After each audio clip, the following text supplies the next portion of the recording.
All right. Hello, everyone, and welcome to the APS Stamp Chat. I'm Scott English, Executive Director of the American Philatelic Society. Joining me is the familiar face, Mr. Kurt Streepy, presenting on Canal Zone overprints on stamps of Panama and the United States, the Taft Agreement. Stamp chats are possible through the support of APS members and the Mighty Buck Club.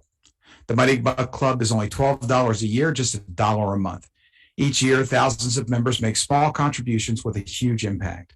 To become a member of the APS, the Mighty Buck Club, please visit our website, stamps.org. Our presenter hails from Bloomington, Indiana. Kurt has been a collector since he was 10 years old. His collecting interests include first issues of the world, Panama, Hawaii, and Canal Zone postal history. If that's not enough, Kurt also dabbles in other U.S. possessions and U.S. pre-1975. He exhibited at his first World Series of Philately show this year at Pipex, and his one-frame Canal Zone exhibit will be in the Great American Stamp Show coming up soon.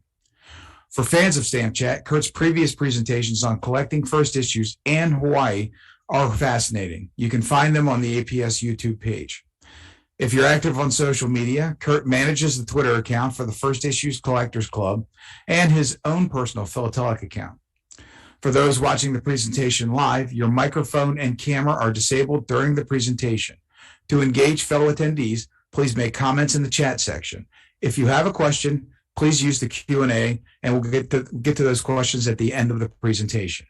Kurt, welcome back to Stamp Chat. It's great to see you as always. Great, thanks, Scott. Appreciate the opportunity to come back and join you guys again, and always nice to know you get another chance. So things went well the first few times, so I will get our program up here and we'll get going. So the talk today, Canal Zone overprints on stamps of Panama and the United States, the Taft Agreement. Very much a kind of a global view of philately in the Canal Zone, and not a in-depth scholarly look at one issue or at one aspect of collecting Canal Zone, but really gives a great view of some areas of that people find interesting related to the Canal Zone. So if you're not a collector of the Canal Zone, it certainly can open your eyes to some opportunities. And then those of you that may have a few in your collection, it might be an open door to some of the areas specific within the Canal Zone. I have had the opportunity to join a number of philatelic organizations, including APS, particularly related to this one, Canal Zone Study Group and the U.S. Possession Philatelic Society. Have some great information on Canal Zone references and some journals that provide great research in this. My friends in the Canal Zone Study Group have been particularly helpful in expanding my horizons in that area. So similar to what I did with the Hawaii talk, is I am kind of walking through the philatelic runnings of the Canal Zone through some historical events. And what we're really focusing around is the Taft Agreement, which we'll get into here. But all of my collecting interests really revolve around historical events or political changes within a country, and that usually is what sparks my interest. Certainly collecting U.S. possessions in general started when I was, I believe, a sophomore in high school, taking world history. Seeing the the empire that the U.S. kind of built in late 1800s, early 1900s, after we came out of isolationism and won the Spanish-American War, and all of a sudden we had Guam and the Philippines and Puerto Rico and Cuba, and these other possessions that we won through that war. And then shortly after that, the Canal Zone came along. So, but what we'll look at here as we go through here, we'll have some stamps to look at. We'll have some postcards. This is a Teddy Roosevelt picture postcard here, which is a big piece of Canal Zone collecting is there's a whole aspect of picture postcards, and then we'll also look at some postal history as well. But here's our timeline. We started issuing stamps in the Canal Zone in 1904, and they were actually stamps of Columbia that had been overprinted.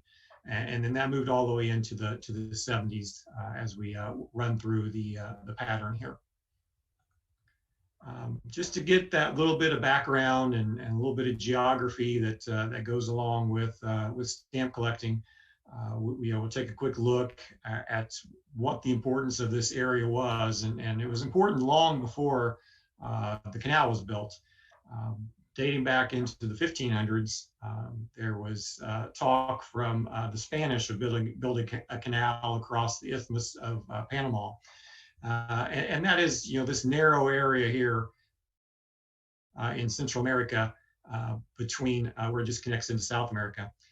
So it provided the smallest land area you could pass if you were on the west coast of South America to get towards Europe. The alternative was to go all the way down around South America, all the way back up. And that was not only a long trip, it was a pretty treacherous trip because you had to time the trip around the Horn down here based on the time of year. We're getting very close to Arctic territory, Antarctic territory down there. But instead of building a canal in the 1500s, Spain built a road, and that road was used to get across the isthmus to bring their looted treasures that they had taken from the Incas and others to get those back to Europe. So that road continued to be used for over 200 years, taking people, supplies, and mail across this this little area of Panama. So, and as looking here, if you wanted to go from New York to San Francisco, it would take you 145 days in a boat to go around, all the way around South America and back up.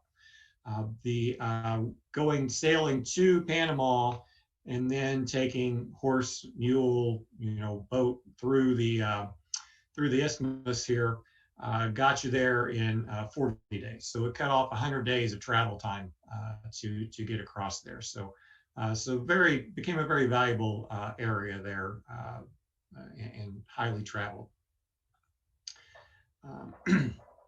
Until about 1859, most of the mail that was coming from the West Coast to the East Coast or vice versa went through Panama because it was the fastest route. This was before the Pony Express. This was before stagecoaches. It was before the Transcontinental Railroad. So all that came across, from San Francisco down to Panama and then up to New York.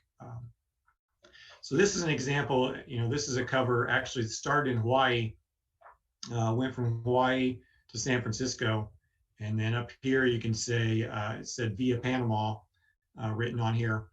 So then it went to Panama, went across Panama, and then ends up on the East Coast. So that was a common method of transportation at the time. And some more information on this, Panama route can be found on this website, hawaiianstamps.com. Since this is, the full disclosure, since this is not an exhibit, there's a few things in here that are not my material, and this cover is one of those that's not mine, but I was graciously allowed to include in this presentation. So the first big move after those 1500 where we built a road was in the mid 1800s. There was a move to put in a railroad to connect the Atlantic to the Pacific side. So the United States at that time worked with Colombia, or at the time it was called New Granada, to come up with a treaty that would allow the U.S. to either build a railroad or a canal. they decided to build a railroad. And this kind of coincided with the California Gold Rush. So it was a time when a lot of people were coming across the area to get to California. There's a lot of documentation. You'll see boats that would travel from Panama up to California. Once they got to California, the whole crew would desert and to become gold miners, and the boat would kind of be stuck until they could find a new crew. But the U.S. did finally get that up and running in 1855. They got a railroad that ran across from the Atlantic to the Pacific. So that speeded up the travel, also made it a little safer than the walking / mule boat barge kind of movement. And again, all these all the background pictures are picture postcards. So this is the rail yard in Balboa here in the background. So later in 1800s, there became a push to get a canal to get a canal put in place to further allow not just material to go across on a train or people to go on a train, but to allow ships to go across. And this really came to more of a head during the Spanish-American War, because here all of a sudden we're involved in a war where we need troops on both. We need troops in the Atlantic. We need troops in the Pacific. How can we get supplies to where they need to be? And that really started to percolate. So there became a debate. The French had attempted to make a canal through Panama and ran into some trouble. They had trouble with their workers. They had trouble with disease. They just really couldn't get it done, and it had stalled. And they were looking to sell. The company that had that contract was looking to sell their equipment and their property and get out from under the project. Theodore Roosevelt, president at the time, really moved for that construction of the canal and wanted to negotiate with Colombia to get that treaty to allow us to build a canal. Colombia wanted a canal also. It'd be, at that time, Panama was the state of Colombia. It would certainly be beneficial to Colombia to have the canal there, but they wanted to control, and the U.S. didn't, like that idea. We're gonna use our military to protect it. It's going to be our canal, and the canal. Colombia just needed to give us the allowance to do it. That didn't work out. So Congress did look at other options. They said, well, there's also an option to go through Nicaragua, but they had some advantages to Panama. They had already started excavating, so there was already some ground moved. There was a shorter distance the canal would have to go. They didn't need as much land because it was going to be a shorter distance, and there were no volcanoes. So this is a common story. We've seen, probably all seen this in stamp literature somewhere or not. But at one point, this Philip Villard sent stamps of Nicaragua to all the congressmen, showing them an active volcano, hoping that would scare them from going through Nicaragua as the canal zone to get to the Pacific. So, and it certainly helped, if not made the decision that they did decide Nicaragua wasn't the way to go. So, but we still didn't have that agreement with Colombia. So interestingly, Panama decided to revolt against Colombia, and the USS Nashville just happened to be in the area, and here's the USS Nashville, happened to be in the area, and it prevented the Colombian troops from getting on the railroad to travel across to stop the revolt. The U.S. quickly recognized Panama's sovereignty as a free nation, and then pretty much immediately signed a treaty to have a way, a canal zone to build through to the Pacific. So Panama provided a 10-mile wide path and a few little other areas we'll show that the U.S. could have sovereignty over. And you'll notice the treaty was also signed by this Villard that negotiated the treaty. He was part of the French consortium that had the canal that was incomplete. So he really negotiated that without Panama even being there to be part of it. But they signed off, and the Canal Zone was formed. When you look at it, I said it's 10 miles wide, give or take, is this yellow area here. And it did also include all of the waterways. So where the lakes went out farther, it technically included the entire waterway. There were a few interesting little carve outs. Here's Colón, which is one of the major cities of Panama, right in the middle of the Canal Zone area. And then down here we have Panama City, which got carved out of the edge here. That's the capital of Panama, just carved out of the edge. So a little closer look here is Panama City, just right on the edge of the Canal Zone. And here's Colón, a little bubble in the middle of the Canal Zone.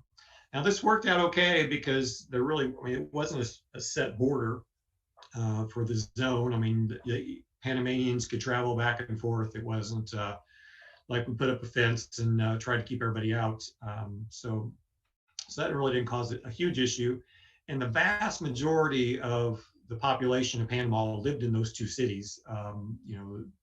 They by far had the largest parts of the population, so they were already in the cities.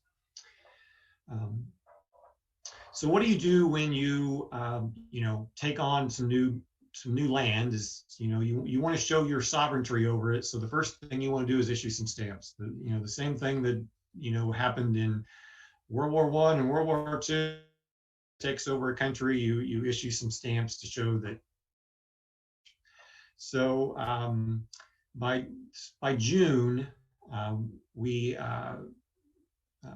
Secretary of War, which had jurisdiction over the Canal Zone, was William Taft, who later became president, and he extended an order that the Canal Zone would have a postal service, and it would be treated just like the Philippines, Guam, Samoa, and other possessions, and would be considered a possession of that.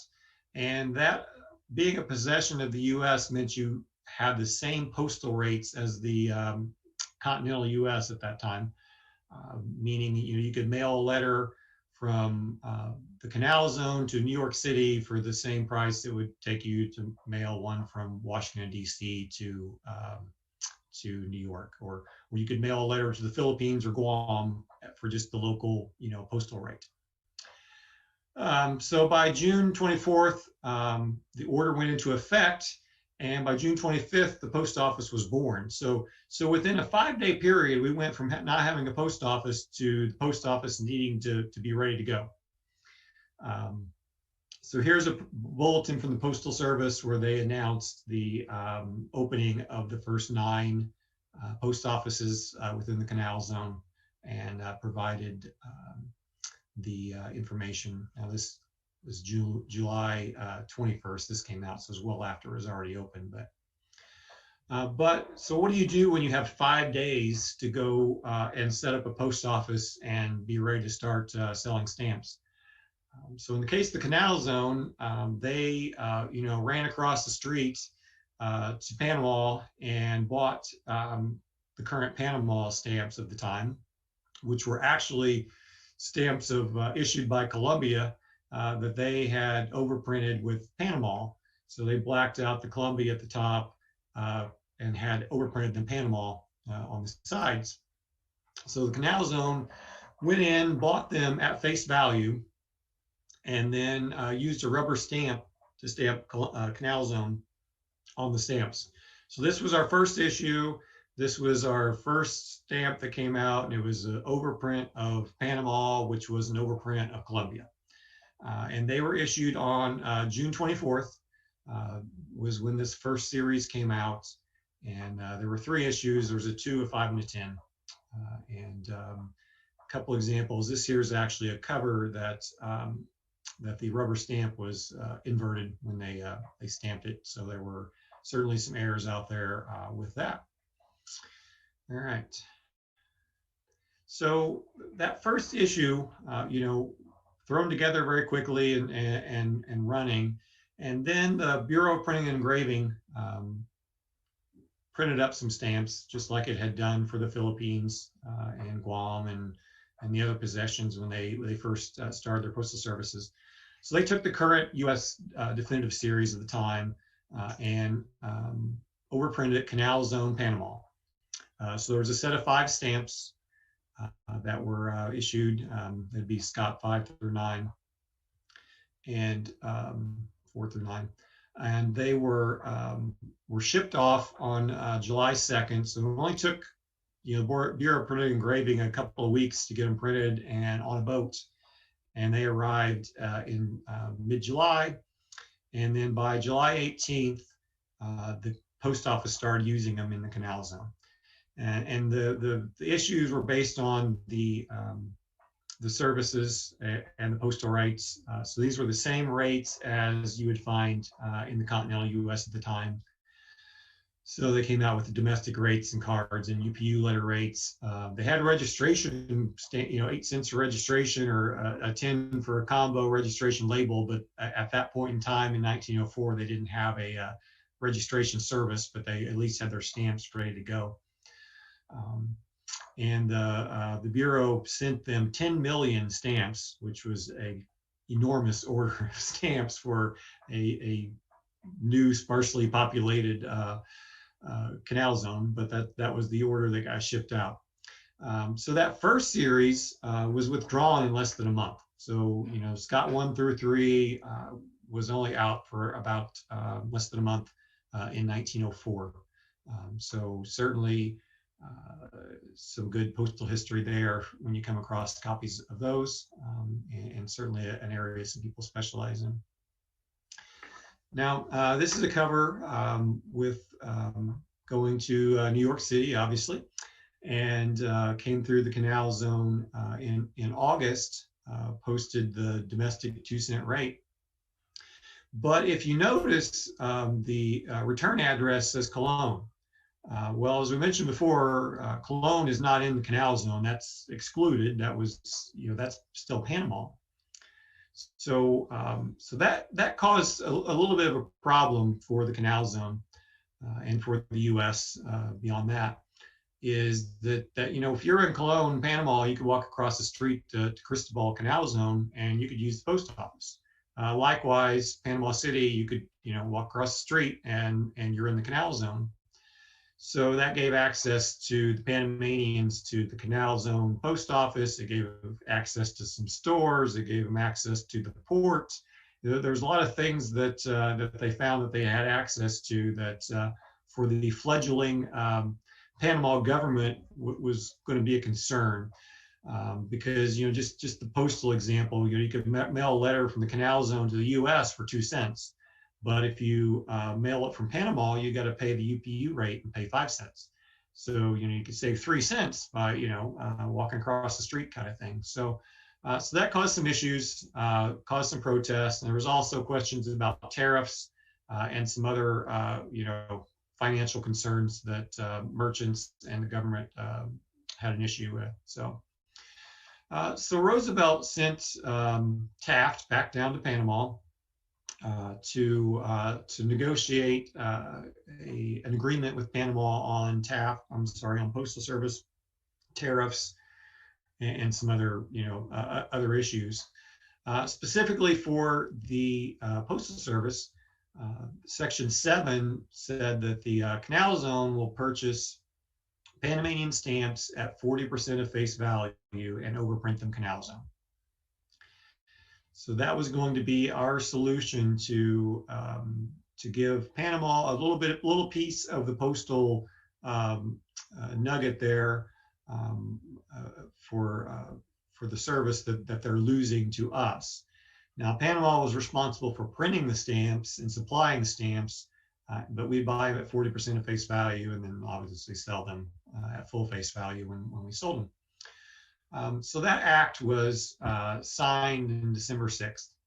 So when that occurred, the second series, that Bureau of Printing and Engraving issue, was removed on December 11th.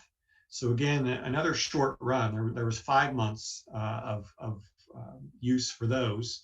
Of those 10 million stamps they sent, they used less than 150,000 were sold to the post office. So certainly a little bit of government waste there at the end when they had to dispose of all those extras. And again, some postcards here of Taft taking a tour of the canal work while he's there. So that brought us back to Panama overprints that we decided we needed again. And again, we don't give anybody much time to figure these things out. It's okay, well, we'll sign this on the 6th, and on the 11th, we'll take the stamps away, and on the 13th, you will have some new stamps ready to go. So Panama had to kind of scramble. They got a number of different stamps that they had to overprint with different values to meet the needs of Panama. The Canal Zone. And this led to one of the specialty areas in Canal Zone, and that's fly specking these Canal Zone overprints. These first two in the column, the 9 and 10 here, the green and the red, that's the standard copies. And then you have some more other ones that are pretty obvious. Obviously, this bottom right is inverted. That's pretty easy to see. The top right here, there's a little extra space between the A and the L. And then you can really get into some nitty gritty ones where, the one word is in a different type of typeface than the other word. And then again, some different spacing between the overprints. So certainly an interesting little area within that to take a look at your collection and see what your duplicates, how do their surcharges and overprints all match up. So this is a postcard I picked up. I really liked. It's an interesting little picture. But when I read the notation here, I thought it was pretty interesting, because when I went back, we discussed, it being kind of a rough area to be building a canal. When they built the railroad, the U.S. lost 12,000 people, workers, while they were building the railroad, and then the French lost 22,000, and most of that's to things like yellow fever and malaria. But luckily, by the time we get around to building the U.S. portion of the canal, we'd figured out a few things, particularly the importance of mosquitoes and getting rid of mosquitoes, and giving kind of a better sanitary condition for the workers. So we only lost about 5,000 people, and that's still, a huge number to think now that if you talked about, building an interstate, you wouldn't expect to lose thousands of people. But anyway, this little postcard from 1906 I thought was interesting. Kind of brought this to term, is when, here it says, Panama, about 2 weeks. It is a miserable place, and I will be glad when I sell next Saturday. So this person was not having a great deal of fun in Panama. And to kind of get off to the sidetrack here, or hop into a rabbit hole, like I say, is anytime I get a cover like this, regardless of what country I'm looking at, as I always search for the addressee and who sent the letter, just to see, is there anything on the wonderful World Wide Web about this person. So I looked up this Mary E. Mahoney, and found a Mary E. Mahoney in the Boston area during this time period. And so, did a little look at her to see how she ended up on the internet, to know why. And so Interestingly, she was the first African American to graduate from nursing school as a registered nurse in the country. She was one of the founding members of what became the American Nurse Association. She was also one of the first women to register to vote in Boston. And then later, after her passing, they named her to the American Nursing Association Hall of Fame, and also now have an award named after her that they give out to recognize equal opportunities for nursing. So it's pretty interesting just to kind of run across that, just looking by a name on the covers. So you never know what you're going to find when you pull up a cover. So now we move ahead a little bit to the next printing. Now the Canal Zone's had a little more time to get organized and ready to get stamps. So Panama had gone to Hamilton Banknote Company, which is based in New York, and had ordered some stamps from them, and then also ordered some to get Canal Zone overprinted on them. They became Panama at the same time had changed their currency. They moved away from the silver-based Colombian currency to a gold-based currency, and they tagged it to the U.S. currency.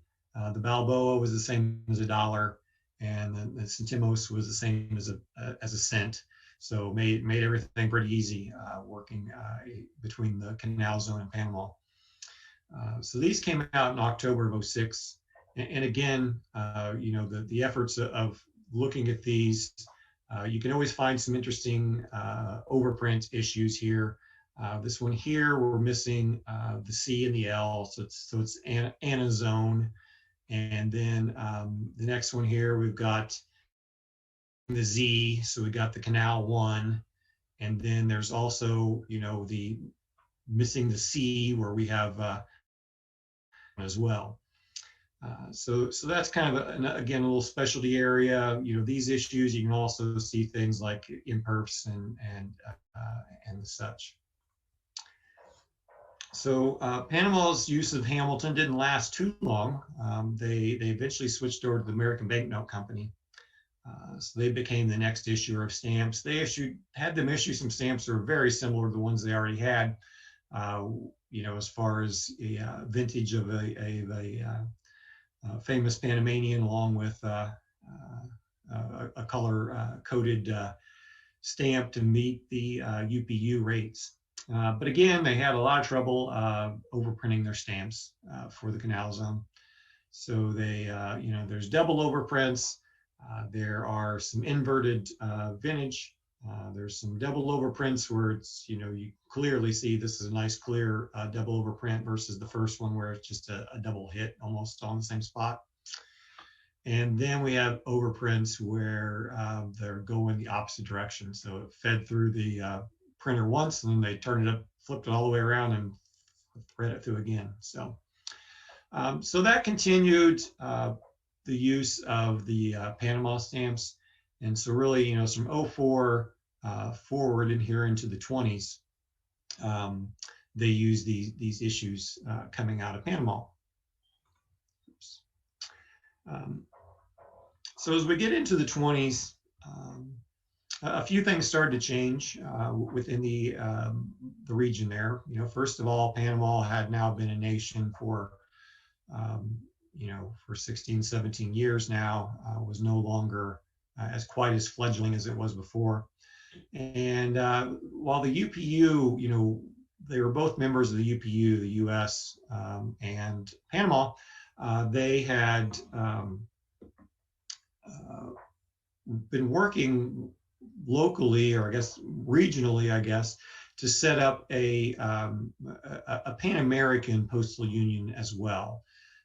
And the goal there was that people within this postal union could reduce rates to their members lower than what the UPU rates were. So at this point in time, it was 5 cents to send a letter through UPU to say Germany.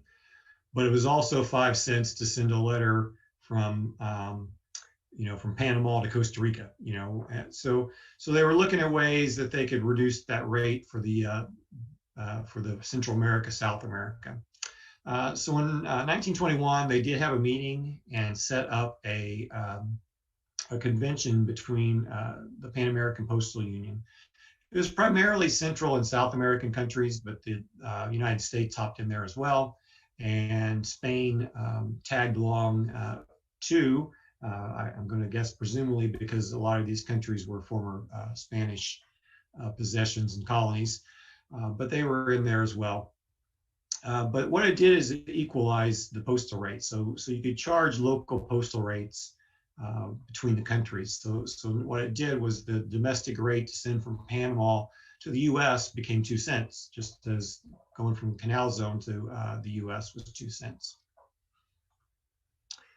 A few other kind of notable things that happened during that overprint period was that kind of those things that make the canal. Roosevelt visited the Canal Zone in November of 1906, and that was the first trip by a sitting president outside the United States. Was that trip down to Panama? We had the first ship sail through in 1914. 1914 also was the start of World War I. So the canal certainly became an important tool during that time period. And then, as mentioned, we harmonized the rates. And then as soon as we harmonized the rates, President Harding thought, okay, well, we probably don't need the Taft Act anymore. So that rumbling started in 1922. But as we jump to 1923, in my collecting, I kind of have a, as Scott mentioned, I kind of have a diverse area. I do all the U.S. possessions. I still dabble in my old U.S. collection, and I collect number ones of the world. The number ones of the world kind of came along when I specialized in U.S. possessions, but still had a little desire to get some representation of each country. But so I know a little bit about a lot of stuff, but not a lot about everything. But this is the issue that I'm trying to become the expert in. I guess it's my area that I'm exhibiting in now. And as David Ball that did the how to do a one frame exhibit told me is you want to become the Panama arms guy. You want to be the guy that everybody, if they come across something, that you're the one that they think of and want to show it to you to see, what you think about it. So that's why we're going to dig just a little deeper into this one. But so in 23, Panama decided they were going to need some new stamps to supply themselves and supply the Canal Zone.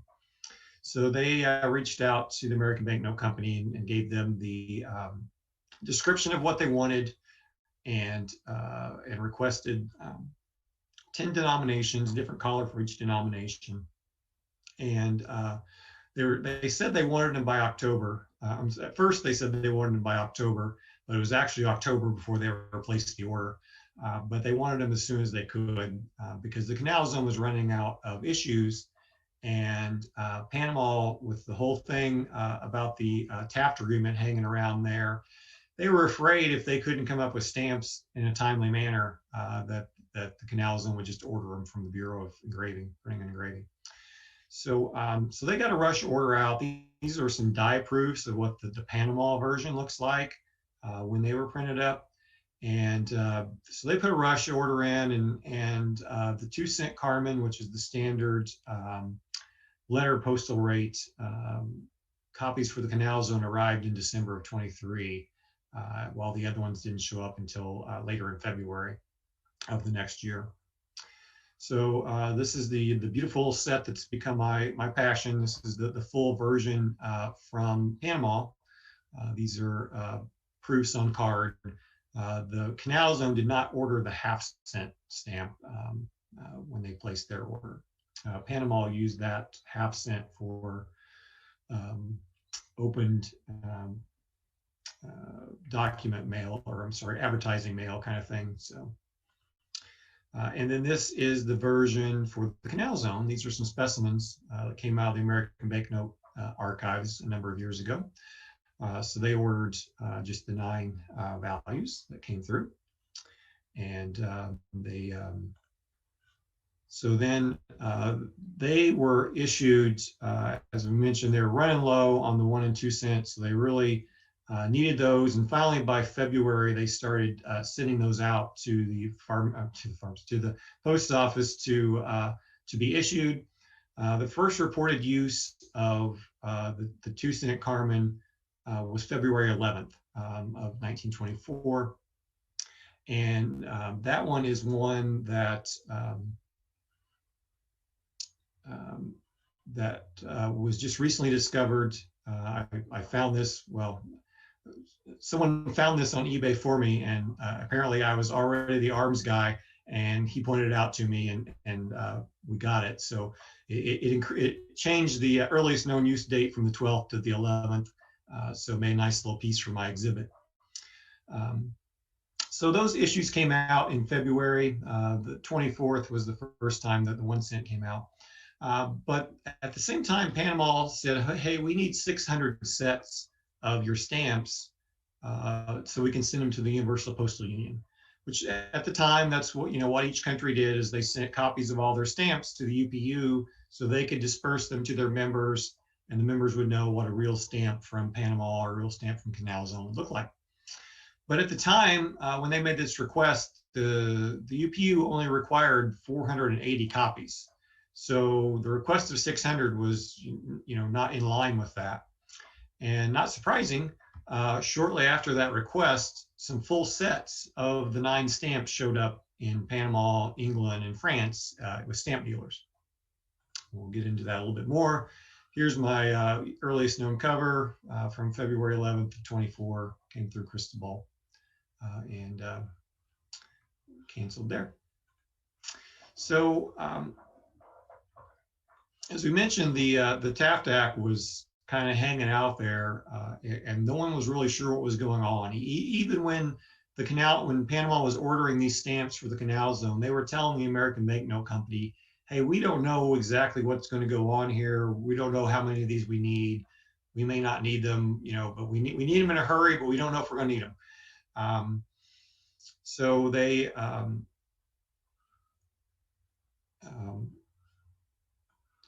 I'm sorry, hold on just a second here. So they were replaced on April 24th of 1924 was when they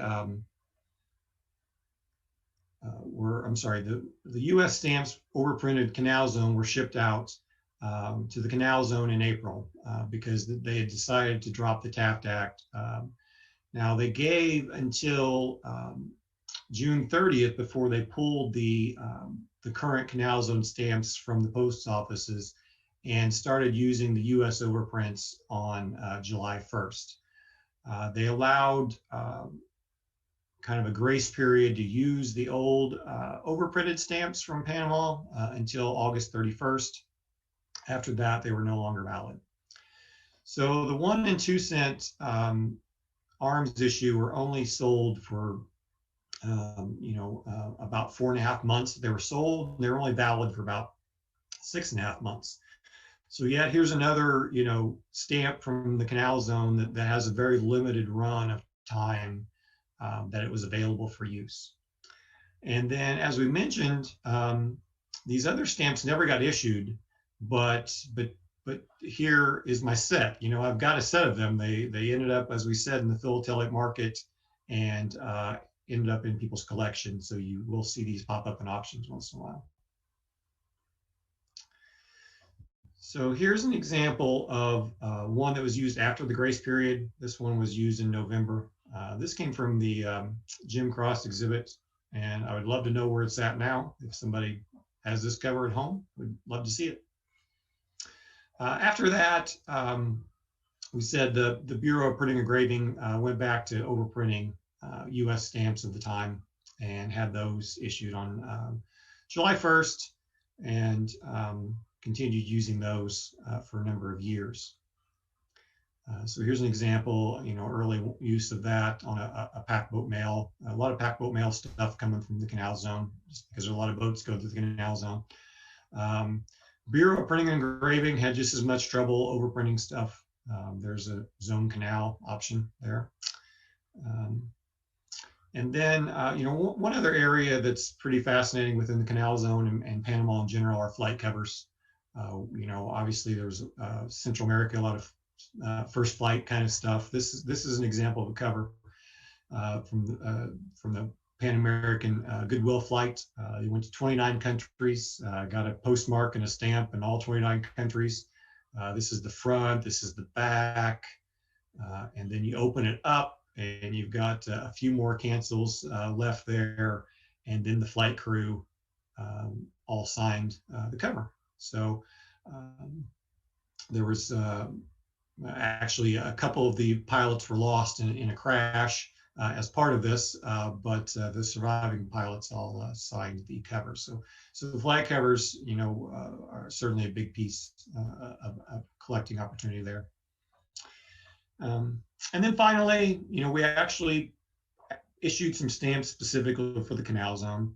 Panama wanted to be involved in the, part of this negotiation of whose stamps we're going to use. They got to the point of using, offering to use their stamps and not charge us, or, the face value, or they wanted to have some say in the design of the stamps from the Canal Zone so that they were somehow related to Panama. But eventually we did issue our own stamps for them.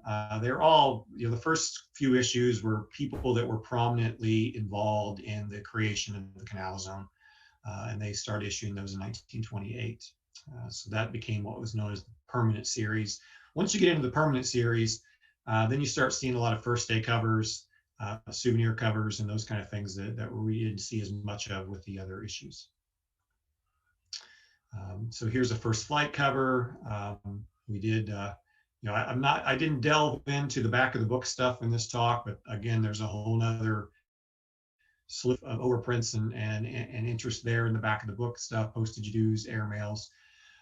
But here we took one of the permanent issues and we overprinted it ourselves, turned into an airmail. So, and again, a lot more first flights out there. So finally, Canal Zone does come to an end, or at least the Postal Service does. Technically, the treaty gave us the Canal Zone in perpetuity, but we in the 70s decided that we would start transitioning it back to Panama. And one of the first things we transitioned back was the Postal Service. So in October 1 of 1979, Panama took the Postal Service back over. So this is a cover here, a souvenir cover, last day of the canal issue there. So as I mentioned before, some great resources are these organizations. I didn't mention Copperfield earlier, but that's certainly the Columbia Panama Philatelic Group looks at this area as well, and particularly mail between the two and mail across the isthmus falls into that group. So I highly encourage you, to check these groups out. They have some, a lot of free material just on their websites that you can read, back copies or old exhibits and things like that. So encourage you to take a look at those. As Scott mentioned, you can find me on Twitter. You can certainly reach out and email me. I'd love to talk about Panama and Canal Zone. So if you have any interest in that area and want to connect, please reach out to me. All right, Scott, that's all I have. Turn back over to you a minute. Okay, well, Kurt, thank you. Fascinating discussion. I really thought it was great. I had a couple of questions, and I know we've got some questions coming in the chat section and the Q&A. For me, going back to the early discussion, just out of curiosity, when mail was moving back and forth from the Canal Zone, say in those early days, was that being shipped out? Were there routine shipments going back and forth to the U.S.? I'm always more curious about routes and how things get delivered, and because that helps me understand the rate charges that go with it. Right. Yeah. Yeah. The mail in the early time period would be going by ship. Either, if it's going to the East Coast, it would come out of Cristobal and head to the U.S. If it was going West Coast, it would be going out of Balboa on that side to get to the West Coast. And then, of course, later, when we get in that airmail period and flight cover period, then it started to being flown out. So I have a real foundational question about the Taft Agreement. What was the motivation for using Panama stamps versus using the U.S. stamps? I mean, you already have 10 million U.S. overprints. Why would you go and negotiate a purchase agreement for Panama stamps instead? Yeah, that's an interesting negotiation there. Instead of just paying them, if they think they're losing part of their postal income, instead of just giving them a cut off the top or something else, it seems odd that was the negotiation piece. That, oh well, we'll just pay for your stamps and move on. But to have all that stock and then just let it go was not, doesn't seem like the best negotiation. But the other things involved were things like tariffs and use of ports and probably things that were higher dollar, more concerning, and maybe those you kind of give in to one area so that you can get your point across on the more important ones. I don't know. Seems to be negotiating against ourselves, but it's good to know that we didn't just start doing that. One question from a viewer live is: are there any recommendations for good reference books for the early Canal Zone issues? Yeah, there's certainly the bread and butter book is available from the Canal Zone study group, and it's just called Stamps of the Canal Zone. It was republished a few years back, so there's a newer version of it available. It was out of print for a while, but it gives you everything you need to know and more for all those issues from the beginning to the end in the history. I mean, it's a very in-depth book and a great piece to start any kind of research on with Canal Zone stamps. And that's available from the Canal Zone study group. You can go on their website and order that. You want to I know that you provided that link earlier, but just a quick plug back to the reference book. Could you give the website again? Yeah. So here, it's canalzonestudy.com is the website, and the book is Canal Zone Stamps 4th edition. That's available right now.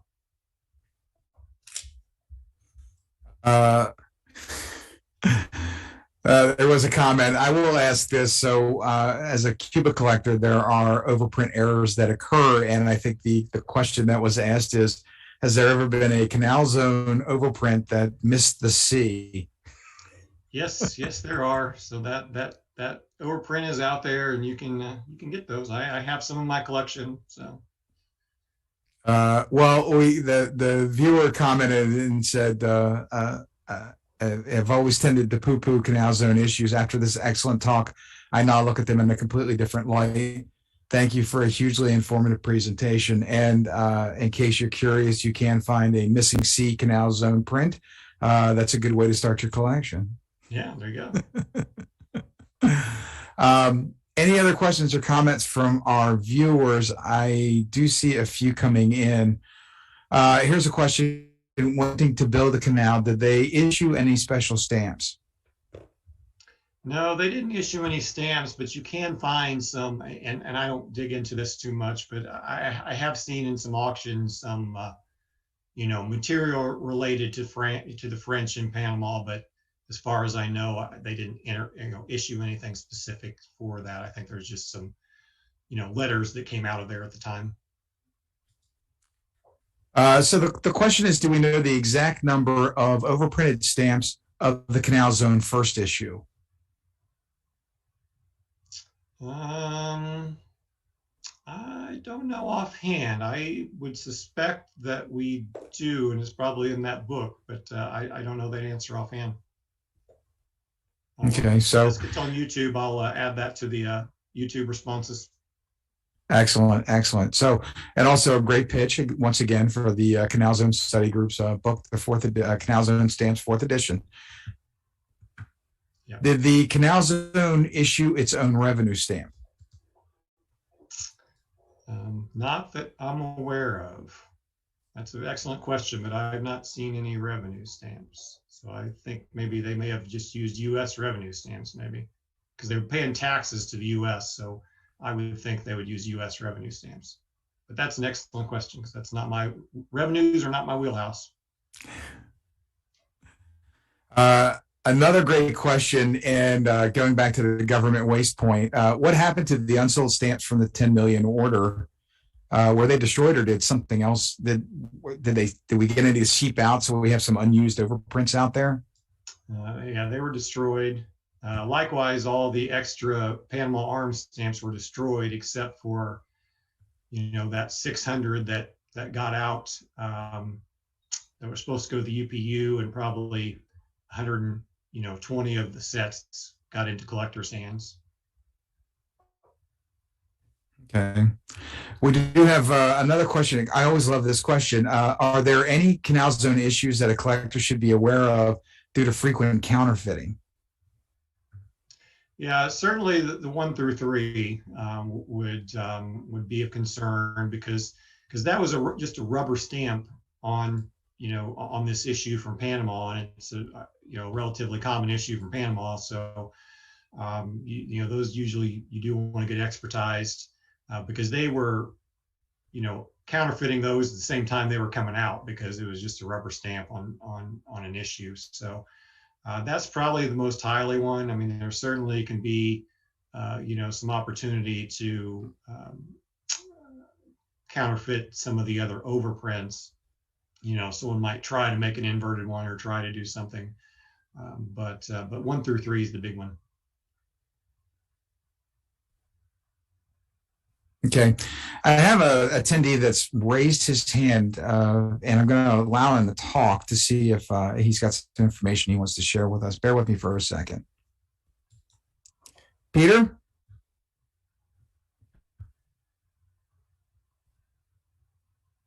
No, I lost him.